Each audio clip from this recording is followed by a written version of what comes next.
ನನ್ನ ನೆಚ್ಚಿನ ಶುಭೋದಯ ಓದುಗರೆ ಮತ್ತು ಕೇಳುಗರೆ, ನಾನು SP ನಾಯ್ಕ್. ಎಂದಿನಂತೆ ಇವತ್ತು ನಾನು ಹೊಸ ಶುಭೋದಯವನ್ನು ಬರೆದಿದ್ದೇನೆ. ಇವತ್ತು ಅದರ ದಿನಾಂಕ 14 ಮೇ 2024 ಮಂಗಳವಾರ.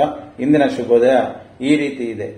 ನಮ್ಮ ಪೂರ್ವಜರ ಕಾಲದಿಂದಲೂ ಬಹಳಷ್ಟು ಜನರಿಗೆ ಕಾಡುತ್ತಿರುವ ಒಂದೇ ಒಂದು ಪ್ರಶ್ನೆ ಏನೆಂದರೆ, ಪ್ರಾಣಿಗಳನ್ನು ನಂಬಿ ನೆಮ್ಮದಿಯಿಂದ ಬದುಕಬಹುದೇ ಹೊರತು ಮನುಷ್ಯನನ್ನು ನಂಬಿ ಬದುಕಲು ಸಾಧ್ಯವಿಲ್ಲ ಎನ್ನುವುದು. ಅದು ಹೇಗೆ ಅಷ್ಟು ನಿಖರವಾಗಿ ಹೇಳುತ್ತಿದ್ದೇನೆ ಅಂತೀರಾ? ಉದಾಹರಣೆಗೆ, ಸಾಕಿದ ನಾಯಿ ಮೋಸ ಮಾಡುವುದಿಲ್ಲ, ನಿಯತ್ತಿನಿಂದ ಮನೆ ಕಾಯುತ್ತದೆ. ಇದು ನಿಮಗೆ ಗೊತ್ತಿರುವ ವಿಷಯ. ಹಾಗೆಯೇ ಬೆಳೆಸಿದ ಕತ್ತೆ ದ್ವೇಷ ಬಯಸುವುದಿಲ್ಲ, ನಿಷ್ಠೆಯಿಂದ ಕೆಲಸ ಮಾಡುತ್ತದೆ. ಇದನ್ನು ಕೆಲವರು ಅರಿತಿರ್ತಾರೆ. ಹಾಗೆಯೇ ಸಾಕಿ ಸಲಹಿದ ಕುದುರೆ ಕೈ ಕೊಡುವುದಿಲ್ಲ, ನಮ್ಮನ್ನ ಕಣ್ಣಿಗೆ ಕಣ್ಣಿಟ್ಟು ಕಾಪಾಡುತ್ತದೆ.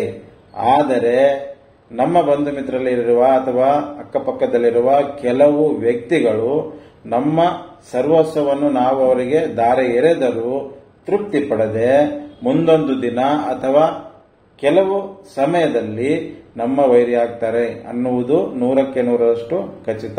ಅನುಮಾನವಿದ್ದರೆ ನಿಮ್ಮ ಅನುಭವ ಆಗಿರುತ್ತದೆ, ಒಮ್ಮೆ ಪರೀಕ್ಷಿಸಿಕೊಳ್ಳಿ. ನಿಮ್ಮ ಸಲಹೆ ಮತ್ತು ಅಭಿಪ್ರಾಯವನ್ನು ಕಮೆಂಟ್ ಬಾಕ್ಸ್ ಅಲ್ಲಿ ಹಂಚಿಕೊಳ್ಳಿ. ಧನ್ಯವಾದಗಳು.